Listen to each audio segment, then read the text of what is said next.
such a pleasure to host you. Ozzy is from the legendary community, the WGMI community. He's leading it there. And we're going to get some amazing insights on what it means to run and retain a successful community. And all of you know, like, right, Web3 community turns the wheel in Web3. Whether you're launching an NFT project, whether you're running a DAO, whether you've just started a Discord space and you're trying to figure out you want to explore something in Web3, it's community that is gonna, make or break the deal. So, Ozzy, welcome. So excited to have you and chat with you. And Yeah, thank you. Thank you for having me, everyone. What a great turnout this is, and looking forward to speak with everyone here. If you have any questions, I'll do my best to answer those questions. And yeah, looking to just have fun in here. Ozzy, I think the first question we start with everyone is, what was your introduction to the world of crypto, NFTs, blockchain, and the world of decentralization in general? Because I feel like everyone has such a unique story on how they enter the Web3 space. Yeah, unique stories, eh? I would say mine's not as unique as you think it might be, but I started off diving into crypto in 2017. So this was probably the time when Bitcoin rallied up to $20,000, and then it came straight back down to God knows what number it was. But so I invested, a few of my savings into Bitcoin. Well, it wasn't like a large sum of money, but it was like, I think it was like $1,000 or something. So I invested in it, wrote it up to $20,000. Thought I was, the big guy. I thought I was everything, telling all my friends, telling my family, and then everything came crashing down. And you know what I did? I didn't sell my Bitcoin. I didn't do anything with it. I sold it at the bottom, and I pretty much like made a loss on whatever I invested. So that was kind of my introduction into crypto. And then I found it really interesting at the time, and I wanted to learn a little bit more about it. So I started reading about what Bitcoin was, what Ethereum was, and essentially what blockchain was, which what's the technology behind all these, like coins or tokens and whatever. So at the time, I was actually sailing on a merchant navy. I was a cadet on a ship, and I was doing all these trading things, and I was learning at the same time while I was on the ship. And I'm not sure how many of you know how life at sea was, but it was very dreadful. I was like dreading it every day. I didn't like it, didn't enjoy it. So a year later, I decided to quit the sailing life, quit being a sailor and potentially being a captain one day, to study in university, where I studied international business. And that's sort of like where I, was able to dive deeper into blockchain, study a little bit more about Bitcoin and Ethereum. Back then, the ecosystem was still kind of small, I reckon, and it was still quite quiet. But I was having fun, mainly because I was probably the only person in university speaking and talking about blockchain, Bitcoin, Ethereum. No one else had an idea what the hell blockchain was. People knew what Bitcoin was, but they were like, it's fake money, right? Like, you can't make money on it. It's a scam, etc., etc. So I kind of tried to prove everyone wrong, kept talking about it, even gave, some talks in university. So I would say I started that sort of like community vibes, or like community management in university and even in college prior to that. Yeah, and then that's, I guess, like, that was pretty much where I started. And then I graduated from university, looked for a crypto company, and I stumbled upon this digital asset custodian where I got a job. And then that was pretty much where I, put my foot in the door. But yeah, I'll stop there for now, and, let anyone ask any questions or have any other questions follow up with. I think that is such a unique story. You said it's not a unique story. I'm so curious to Thank know. you. So your introduction to the world of Web3 is by losing your money in Bitcoin. Where did your Yeah. conviction come from? Because a very normal response would be, yes, I was right. Everyone was right. This is a fad. Where did your conviction come from where you were like, I believe in this technology? Yeah, exactly. So like I mentioned, I was trading Bitcoin because I thought I could make money from it, which, was possible, but I didn't have the knowledge of basically trading Bitcoin, the asset. So I started reading up a lot more about what was behind, what was powering Bitcoin, which was, the blockchain. So I started studying about what the blockchain was. Is the blockchain only, only usable with Bitcoin and Ethereum? What else can the blockchain do? So from there, I even based my thesis on what blockchain technology was and how that could essentially help the supply chain industry in the future. And now we see a lot of, permissionless and also some like permissioned blockchains helping out and helping out the supply chain industry as well. So I think the conviction really came because of the whole technology behind what Bitcoin started and, all those things. But I was really in it for the technology.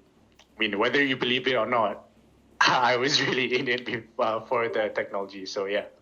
That's amazing and totally believe you. I think that is right on so many levels, right? Betting on the technology. The reason a lot of people say like Web3 is a fad and stuff like that is because, they see that how volatile the market is. And when they talk about the market, they're only referring to money. But people who've believed in the technology since day one have persisted in the bear market, right? Like they say the bear market is for the builders. So I think that is absolutely incredible. And look where you are today, right? So this journey definitely played out amazingly. Absolutely. Amazing. Also, very curious to know, can you explain your PFP? What exactly is that? So this is a feline fiends. So I think I got this PFP like when it minted last September, I think. So yeah, it's been pretty cool. Like there are two versions of this. So the first version was it basically showing the whole body and it's like running with like a vial filled with poison or something. But then now they really made it into like a PFP sort of like portrait shot, which is pretty cool. So I can on OpenSea, I can see two versions of this NFT. And yeah, I mean, they're a pretty cool community. It's been alive. People are active on it every time, every day, always having giveaways, always creating partnerships with like other NFT projects. But yeah, I've been really happy with the community in the Feline Fiends like Discord Oh, so super. far. That is super cute. Can you please spell it out in the chat? Would love to explore this collection on OpenSea. I think the Yeah, art is for like super sure. dope. In the meantime, I'd love to ask you, I'd love for you actually to dive deeper into how do you see community at WGMI? I feel like there's a huge difference in between having an audience, which what a lot of Web2 world is familiar with, versus actually building a community. So, would love your thoughts on that. Yeah, for sure. I think so. Right now, in the WGMI community, we have about 2,000 total members, but then we also have like at least in any in any 1 month, we have at least 300 active members, which is quite incredible, right? Like, For sure. for myself, I am really a fan of having quality instead of quantity. So for me, it's better to have 1,000 community members that, 1,000 total community members, and at least like, I don't know, 500 or 300 active community members in a month, which is incredible because we're not an NFT project. NFT projects are definitely very different. Yeah. We're also not a project where it's so well known in the Web3 space. We're basically just a project or a DAO that welcomes people who are like-minded individuals who are community managers. We want to support other community managers. If you're a community manager, come on to WGMI. We don't care where you're from, which DAO community you're from. We don't care about your background. We don't care about your age. We love to sort of like learn from you, and we would obviously learn what to, teach anyone and everyone who comes into our Discord, and basically around community and what community is and how that's different from Web 2 and Web 3. But yeah, that's basically what WGMI and what I'm trying to do at WGMI right now. That's amazing. It is, I don't think people understand how difficult it is to have 300 active members in a month. And trust me, it's relatively easy to have a high, like you said, quantity in your server because you can run ads, you can make content, you can publicize, you can market it all out there. That will make people join your server. But for them to come and interact, usually when people are part of Discord, they're not just part of one server, they're part of like 20, 30 servers. And for them to come to your server and be active, it is exceptional. So exactly. I think on that note, I would love to ask you, what has been your biggest learning as a community lead at WGMI? Like I said, it's one thing to have members join your server. It's a whole different thing to retain them, to keep them satisfied, and to keep them stimulated. So. Sure. Yeah. So one of the things that I learned, and also one of the things that satisfied me from this learning is having, people who are very, very like-minded. People come in because they want to learn about something. And to me personally, I feel very proud of, having anyone come from the Web3 community into the WGMI Discord because they're asking for help.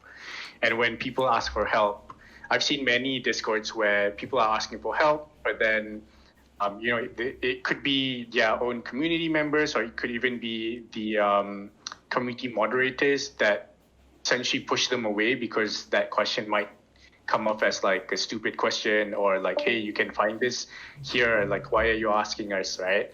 But essentially, with WGMI, I've sort of like tried to create this environment where we should help one another. Everyone is on the same level. We don't have like a hierarchy in WGMI.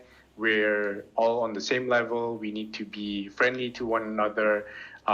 This is what really drives the engagement in the WGMI community.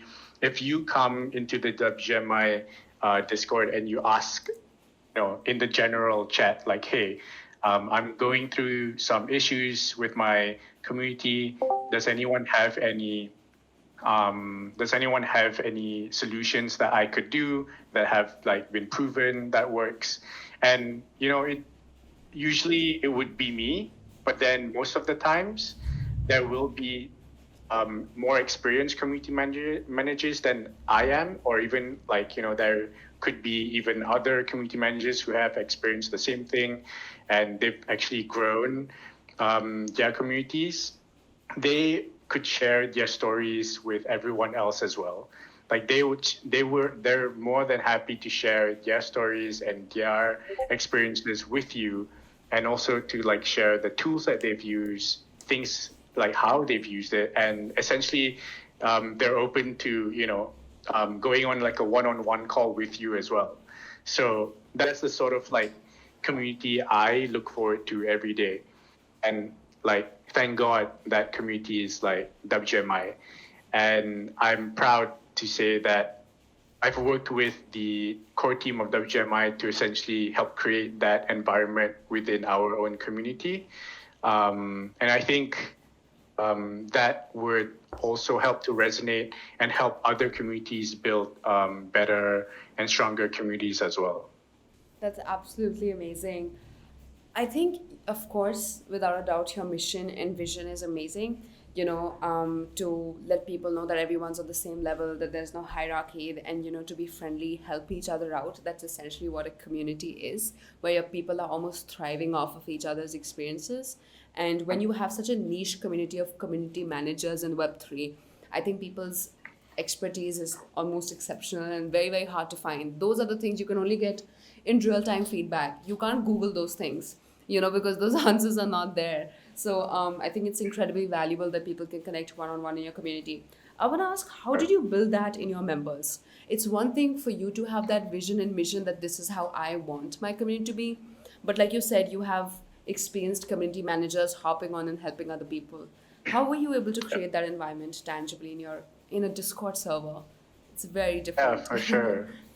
Yeah, absolutely. I think like we were able to sort of like get experienced community managers on board because, well, one, it's from connections of like the core team members, and the second reason for that is because we have like a pretty like cool marketing, core team member in our team, and he's made it possible to essentially create this like I guess connection between like, okay, if you're an experienced community manager on Twitter, hit us up or join our Discord. We need you because there are other people who need you as well.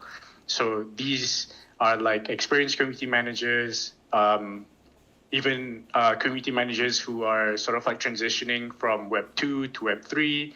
We sort of like, help them in terms of like, how can you transition from Web 2 to Web 3? And then eventually they come on the WGMI Discord and they start helping the WGMI community who are asking all these questions.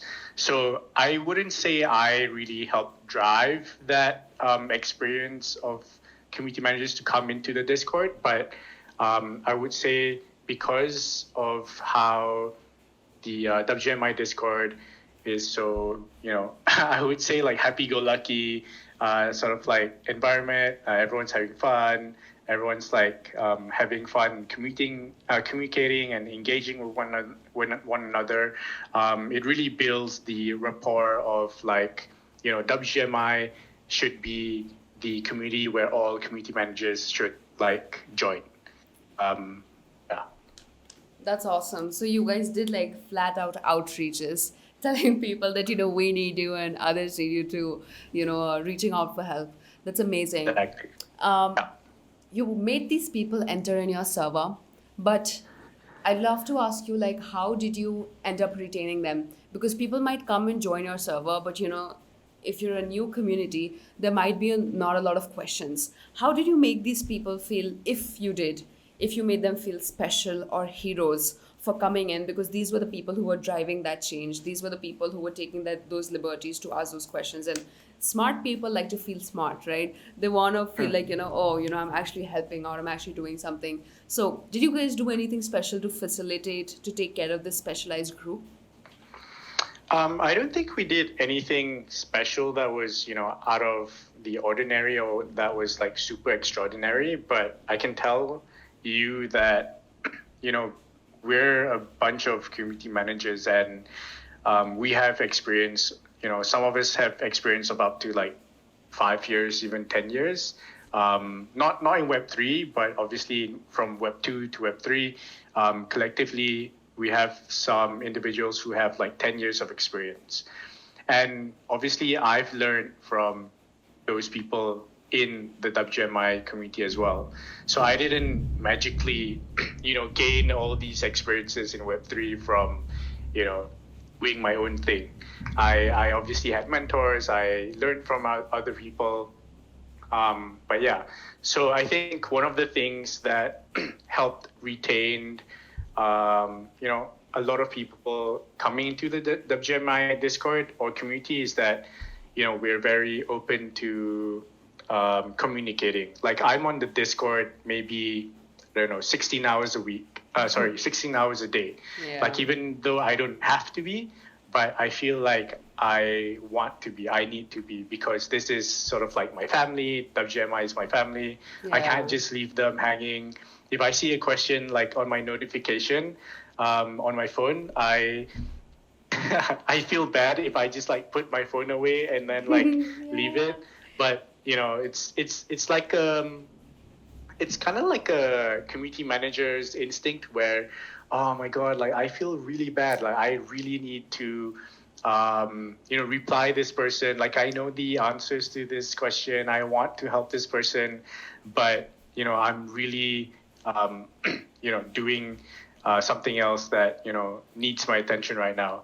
But the thought of you wanting to reply that person, and the fact that if you don't reply, someone else in the community replies on your behalf, or just out of like the blue, that's perfect. Like that's the sort of community you want, right? And because of that, the person who like comes on the community for in this case like WGMI's community, and they're getting their questions answered, they feel like, wow, like this, you're not even a community manager here, but you're replying my questions. How amazing is that, right? Yeah. Because every time we go on,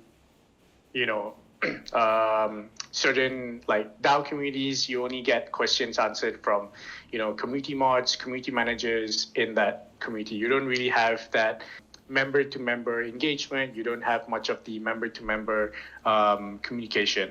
And because of that, because we're a community of community managers, we have a lot of people sharing experiences with one another. So I think that's one of the key reasons why and how we get to retain a lot of our members.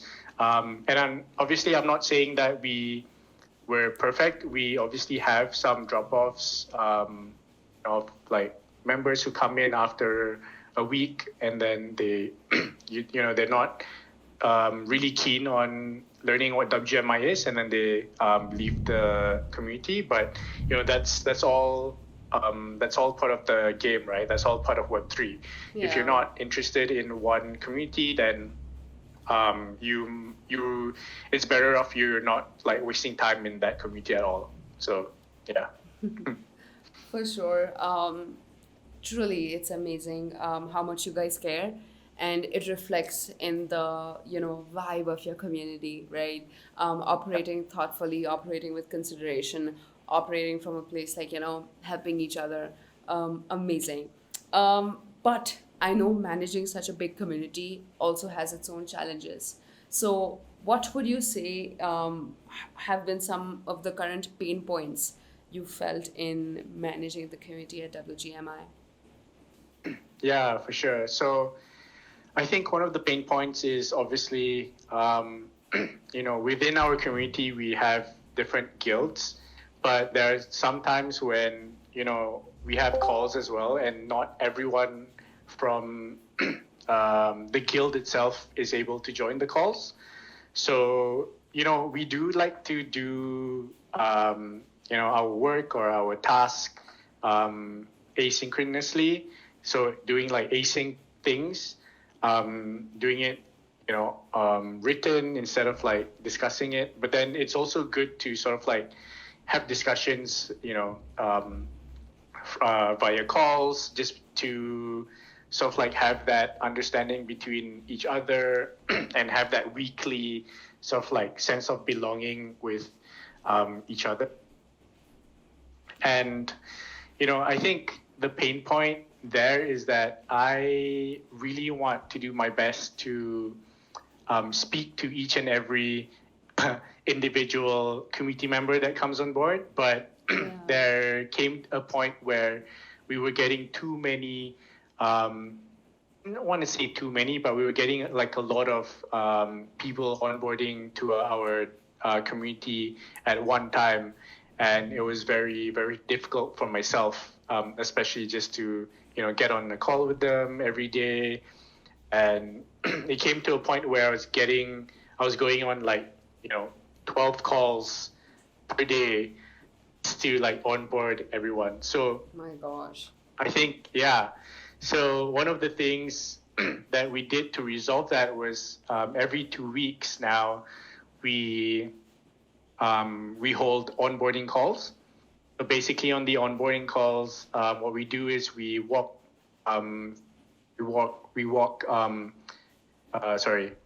new community members through the Discord. If you want to join a guild, how can you join a guild? If you're sort of like looking at how to contribute, how can you do that? Who are the guild leaders? How are we sort of like transitioning from, not a DAO to becoming a DAO? So those kind of things are very important, especially to people who are new to our community. And, we don't want to sort of like have people just come on the Discord and then just, be lurkers. We want people to engage with one another. So I want to, have that sort of like closeness with every individual on our Discord. So I can give you an example, like who's on the call now. I think that Web3 guy and Salman needs a job. They're also part of the WGMI Discord. And, I've had calls with them and I've sort of like had conversations with them around how we can create a better community within WGMI. How can they help contribute as well? So yeah, I enjoy all these like one-on-one group meetups as well. So yeah, I think those are like the pain points and how I have learned to resolve them. That's awesome. I completely relate with you. We were also initially having our community calls every Friday, and it was a challenge, to have people show up. We also, I think, had about like 700 people in our server, and only 4 or 5 people will join, right? So that can sometimes be discouraging, and it's also somewhere you feel like, oh, it's defeating the purpose of, me wanting to interact with each and every single member and for us to, build a better relationship over time. But what I've been observing is like, if we set up like proper promotion plans in place, like really speak about it properly on Twitter, on LinkedIn, on Discord as well, plan things ahead, let people know what's in it for them, small things like that. I feel like that has slightly helped us become better at, looking at our attendance and even giving people a reason to join calls. Because at this point, everyone's just hosting Twitter spaces for the heck of hosting them, or having community calls for the heck of it, right? So Exactly. how is it that you stand out? Like, why would someone join in? What value proposition are they getting? I feel like if we do our back end work on that and clarify that and properly communicate that, I think people who like want to know will show up. I truly believe that. Definitely. Yeah. And what you spoke about onboarding, you couldn't have been more on point. I think that's the amazing thing about what we're building out at DaoLens, because this is a pain point we've heard about so often, is how onboarding is so difficult. Which brings me to my next question. How important do you think onboarding is? I believe you've gone through our Discord flow and even connected with Amit, so you have a sense of what onboarding tool looks like. So would love to hear your thoughts on that. Yeah, for sure. I think to me personally, I love onboarding experiences. Like, I think I live for it. Like, even with my previous experience with a DeFi protocol, like that was probably one of my first proper sort of like projects that I had to lead, which was, can you help us design a onboarding flow, and like create an onboarding journey for our community members. And I was like, what? Like, I don't know shit. Like, I don't know anything about like, onboarding experiences and whatnot. So they were like, yeah, we know, but like, just do your best. Like, just try and see what you can come up with. So that's what I did. I did like an onboarding flow chart, showing like, okay, so this is what happens when this person comes in. What do they want to do? Where do they find information, etc., etc. So like that's what I did with WGMI as well. So I've kind of found this niche of like specialty where I can come in and help, in terms of like giving people onboarding experiences. So like, so coming back to the onboarding experience at DaoLens, before this, it was a lot to do with, if you're interested in a guild, you react to a certain emoji. Then you open like a token, a reaction gated category and channel, right? But the best thing about DaoLens and what I've seen from the onboarding experience that I had going into the DaoLens Discord, and also the onboarding demo that you guys have presented to the WGMI Discord as well, is that it's so seamless. Like everything was just so, like I didn't even need to think twice about it. It's very simple. You have like, obviously from the community member standpoint, it's very seamless. Everything is just like click, click, click, and then type. And you're automatically in the Discord. You have, you can see like which guild you're in. You can see where you belong, etc., etc. And obviously on the back end, from like a community manager's perspective, it's so easy to track where everyone is going. Like, okay, like I know where dim sums like interests are. She's here, she's there, and all those things. So I think DaoLens has really like hit the nail on the onboarding experience. And I understand that you guys are working on other things as well, but let's just leave it at that for now. That's amazing. Thank you so much for those kind words, and I'm so glad you enjoyed it. It's amazing. Thank you. I'm gonna drop the link to a self-serve onboarding product. It is free in the initial stages. It's right there in the chat. For any admin, you can make your own flow. There are different buttons here and there, where you can customize small functions here and there, and it is just amazing. So it's free. Please feel free to try it. And I think the more we speak to community managers or DAO admins, this has been one recurring pain point that we've been hearing about, which is onboarding. Not just for contributors, to come and join a Discord, but even for admins to get a grasp of the community, like not feel lost. Who is this person? Where are they coming from? Where do they belong? And I feel like small things, tweaking in the onboarding flow can just be such a pain reliever and help you get this really structured, noise-free community, which I feel like is amazing. So thank you, Ozzy, so much for your kind words. And it was so fun. I remember, when the product demo happened in your community, like, thanks for that amazing opportunity. It was lovely. I wanted to ask you on a different note. I know how consuming Web3 is in general, but what are your, if any, non-Web3 related activities that you like to do for fun that really drive you and make you happy?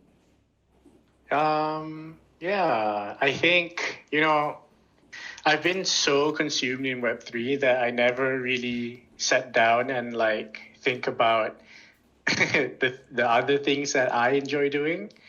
But this is like a really good opportunity to, sort of like sit down and think about it. I'll probably do this like after the call as well, since it's already been like asked and I have some like time after the call as well. But I would say just hanging out with friends. I think like for myself and maybe for most of the people on this call as well, we sort of like trying to be on the same time zone with the people in Europe and the US, where like for myself, I'm in Malaysia, so I'm like GMT +8, whereas people in the US are, either 16 hours behind me or like 12 hours behind me. So they only really wake up at, I don't know, like 9 a.m. Sorry, 9 a.m. Sorry, 9 p.m. my time, all the way to like 9 p.m., 9 a.m. my time the next day. So for me, it's like difficult to get the chance to head out and see my friends during the weekday. So when there are times when I get that chance, when I don't really have calls during that day, I'll definitely take the chance to, hang out with my friends, obviously hang out with my wife. um, it's difficult, especially when you're working in Web3 space because it's 24/7. There's a reason why we say GM all the time and never GN, because we never sleep, right? Like that's the whole thing about Web3. Like everything is 24/7. So for myself, I think just hanging out with friends. But in terms of like hobbies, I'd probably say like playing football, and this is real football, not soccer. Yeah. That's awesome. I was going to say, yeah, it's so important, to be around friends and to kind of take a step back sometimes because, like you said, Web3. I was going to explain about the good morning thing. A lot of people don't understand why people keep saying GM in the Web3 space. And let me, as you mentioned correctly, and why we never say GN is because, we're always awake. And the reason like GM is always said is, because like Web3 is in such early days that everyone's like, good morning. And also, this whole aspect of community, I felt like even when I first got into NFTs, I was not able to relate any of like my friends, or I wasn't able to talk about this to anyone. The only people I was at that time interacting were people on Twitter. And we were like every day we'd wake up and we'd wish each other good morning, and like kind of waking up together, sleeping together was really fun. And now it's just become a culture thing in Web3 where it still goes on to prolong. So it's really funny about how GM turned into such a phenomenon. I'd also love to ask you is how are you guys doing it internally on a day-to-day basis at WGMI for managing this community? Apart from just because I looked at your website, it's not about just having people join a server, having people interact with each other, asking questions, but there are a lot of community initiatives that you guys are taking. So what does a day-to-day look like in your life as a community lead? Sure. So there are a lot of interesting people who come on the Discord and in our community every single day. So there's myself, and there's also Ratish, who's also one of the community managers. He's from India, and yeah, he's like helping out a lot with like community management, sort of like in the background. But obviously, you can see him pop up, a few times during the day. So what we do is essentially speak to all these like different people who come on the Discord. If we see someone come in, we want them to introduce themselves because to them they may not seem very interesting, but once they introduce themselves and put themselves out there, it was super interesting. I don't even know how to explain it, but when people introduce themselves, we find it very important because we find it very interesting from because everyone has their own perspective, right? For sure. And to us, it's just like very interesting when people tell us who they are, what they do, where they're from, and from there we sort of like get them to do a one-on-one call with us. and essentially they become a contributor because of the experiences that they've had before. They may have experiences from Web 2, so we try to sort of like transition their experiences and what like skill set they have from Web 2 to Web 3. And from there, they sort of like learn and understand and use that skill set that they have for other Web 3 communities. And that's what my day-to-day sort of like that's what my day-to-day kind of looks like. But also I do a lot of back-end work for WGMI, so things like how can we improve in the community Discord, what are the things that we can do to engage with the community a lot more, who are the DAO, what other DAO tooling platforms that we can essentially bring on and do a demonstration as well. But those are sort of like my day-to-day, and we just really want to educate people in educate community managers in Web3 a lot more than what they know right now. That's amazing. So you have one-on-one sessions with every member?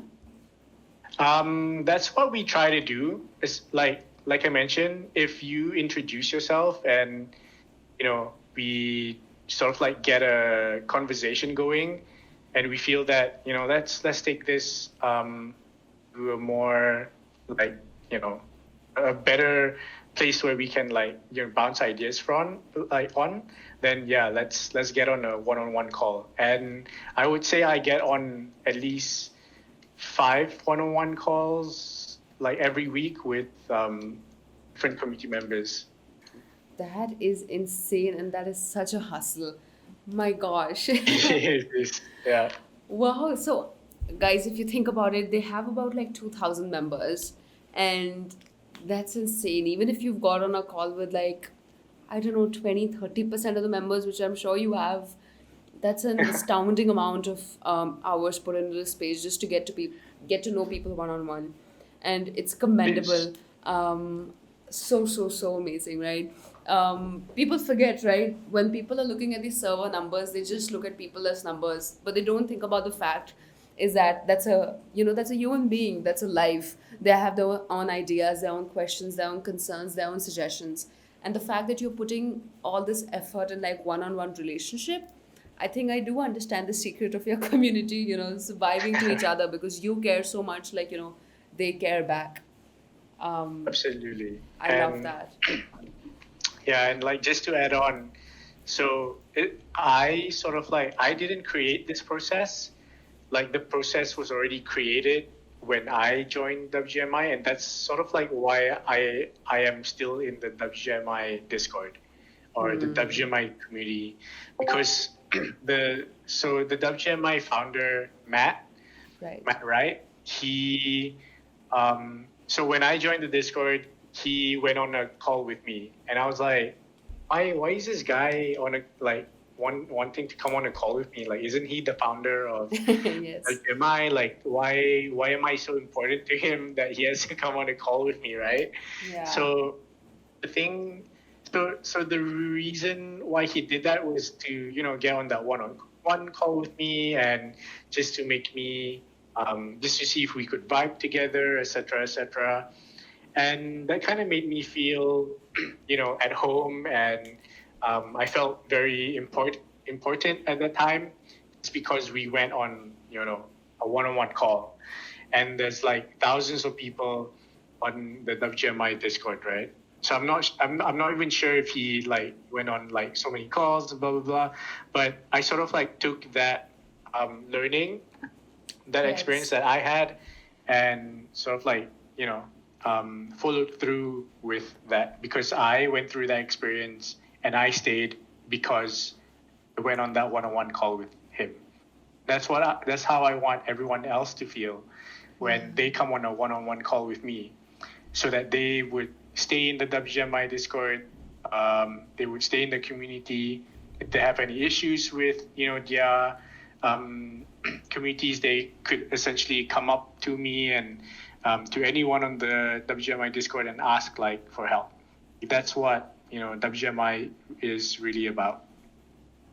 That's amazing and so lovely.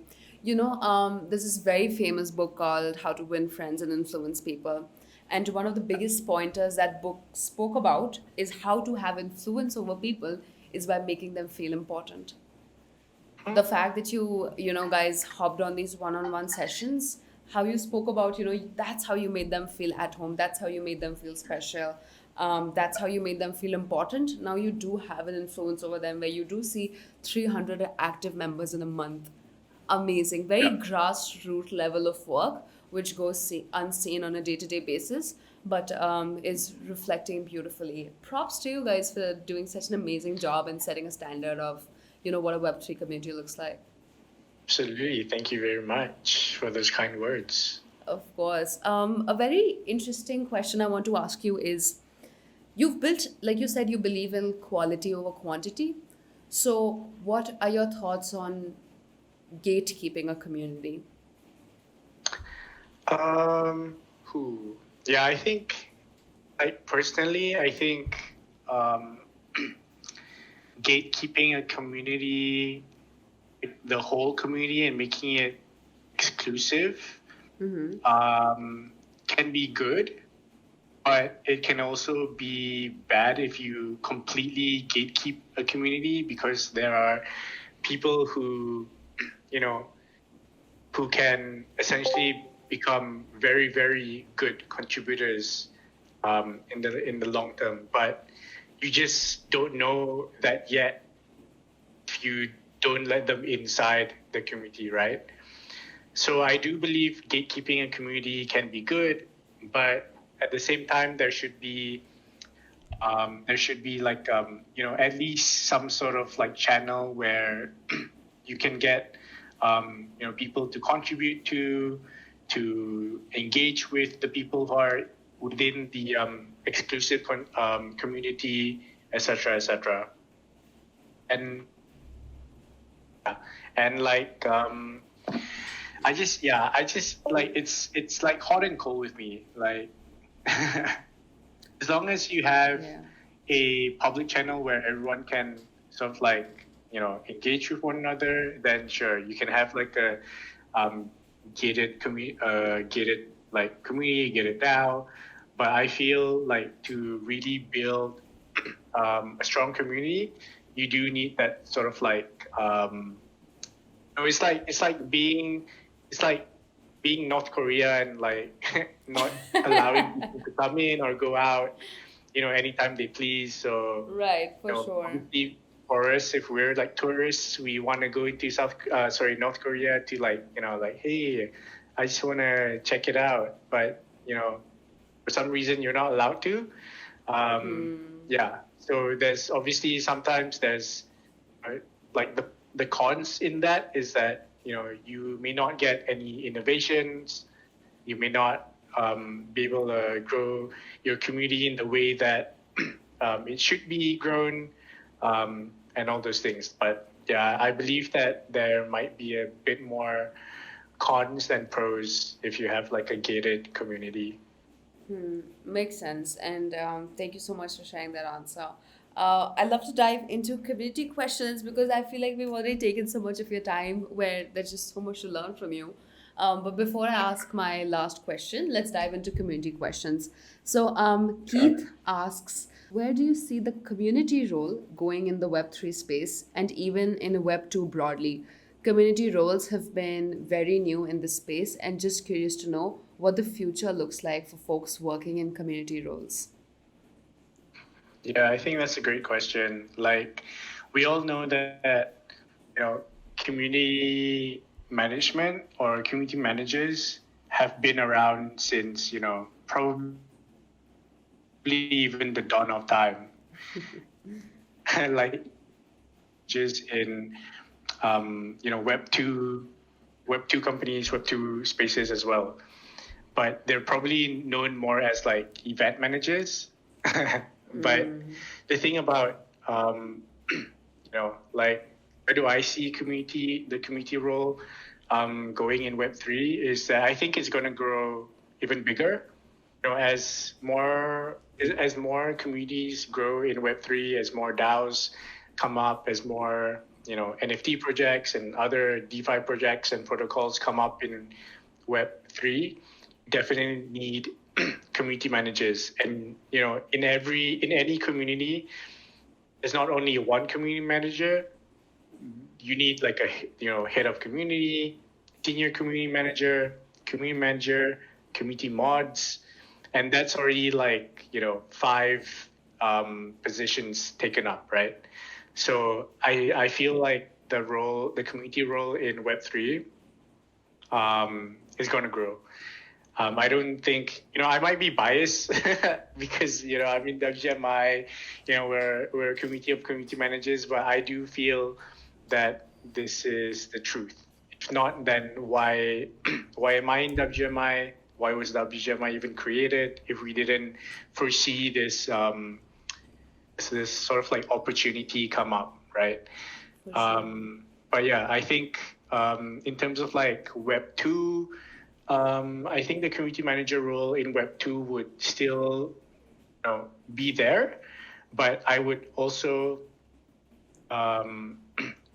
sort of like I foresee the community role in Web 2 having community managers in Web 2 like coming into Web 3 and learning a little bit more about Web 3 and bringing that knowledge back to Web 2 companies and sort of like helping the Web 2 companies build and transition from Web 2 to Web 3. Thanks for sharing that. Couldn't agree more. Like you said, Web3, the role of a community manager is not so new. And I feel like if you get a hang of it, why it plays out in so many ways is that people are the foundation of everything, right? If you've learned how to build relationships with people one-on-one, if you've learned how to, take care of a community, take care of a group of people, like you said, make them feel important, have influence over them, help them and stuff like that, you can take this knowledge and run to the races. Because even if it's a company, even if it's a startup, essentially people are the foundation of it, right? You want to sell something to a crowd of people, whether they are customers or subscribers or whatever they might be. So very, very, very interesting perspective on it. I'd love to dive into the second question asked by Pawan is, how do you build trust for the community in the initial stage during your inception, especially when the ecosystem is new and there are multiple communities that exist? Yeah, for sure. I think this really takes me back to, me either DMing the new community members that come on and also having those one-on-one chats and also having those onboarding calls with new community members that come into the WGMI community specifically. So just building that one-on-one sort of like trust and building that one-on-one rapport and experience with everyone that's coming into the community really helps build the trust around around the community as a whole. And I've made so many mistakes as a community manager, you have no idea. And like the thing about that is can be bad at first, but then in the long term people will respect you for you being you and being transparent. So I've made a mistake where I was not being I was not being as transparent as I should be, but then I sort of like gave an explanation and being a little bit more transparent because in Web3 and in crypto and blockchain, everything is all about transparency, right? So we have to stick to that sort of like ethos and be transparent with your community and be honest with them. And in the long term, it sort of like it became something that was bad into something good. People have respect for you for doing that, and people have a little bit more trust in you for doing that. So yeah, I think, yeah. Thank you so much for answering that. Sejal asks, Is there anything that community managers of DeFi community need to do differently, considering that communities are quite technical and it's hard for members to navigate? Had this like the same exact experience when when I was a community manager with the perpetual pools protocol, and oh my god, like yeah, it's like perpetual pools are technical, like very technical, and there's a high, like if you're in that community, you're either there to ask for support, or you already have that like high technical knowledge of financial products, right? But what about all these people who are coming into the community to learn, right? Like, are there any like learning content? Are there content where like a step guide how you can trade perpetual pools products, or trade the DeFi products? um, you know, and like, is there like, instead of like a step by step, you also need to sort of like give um, content on like how it works, what's happening in the back end, and all these things. So I like for myself, how myself and the team before this got got over this hurdle was basically putting out educational content on the product, and I think that really helped. um, yeah, so build, yeah, like I definitely agree with you, Sajal, that building a DeFi community is very, very difficult to sort of like have a meaningful engagement instead of like having people just ask questions for support. For myself, I think, um, having those educational content throughout your Discord or community or website is very helpful, because then you can also create like educational videos for your community. You can also create, educational talks for your community every week. Like these could be like weekly things that you can do depending on like topic that you want to speak about. But it's, once you create all these initiatives, then you'll build, you'll obviously, one, grow your community, two, have more, lurkers become users of the product, three, you can have people who are users of the product become more engaging in the community as well. Um, I think those are like probably the most important things in my opinion. Thank you, Ozzy, so much for answering that question.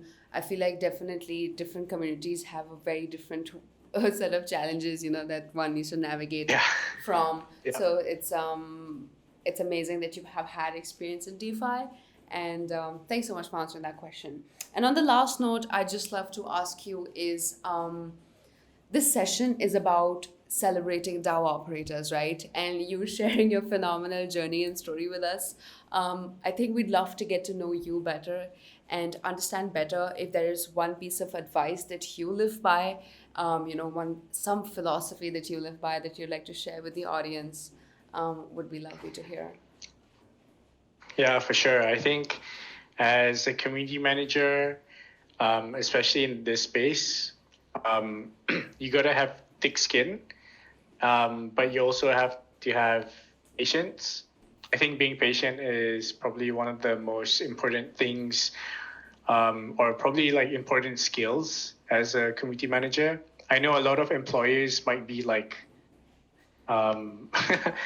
you have patience, like, okay, so what? Like, I mean, being patient as a community manager in a Web3 community is very, very, it's a skill set that not many people have.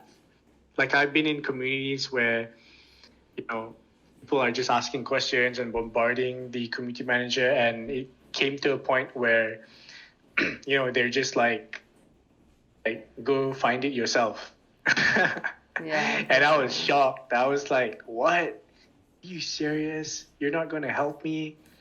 So being patient is obviously a very, very important skill to have when you're being a community manager. And I would say I learned a lot of like my skill of being patient from back when I was sailing on the ship.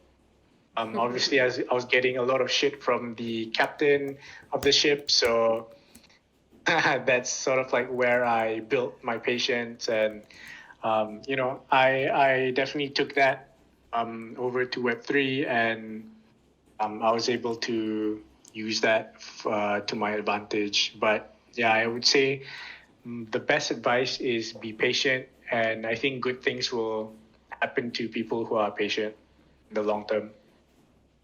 That is so lovely. Thank you so much for sharing that. Ozzy, it was such a pleasure to host you. I have literally made so many notes on the things I would love to take back from this. Thank you so much for being like honest, candid, authentic, and yourself.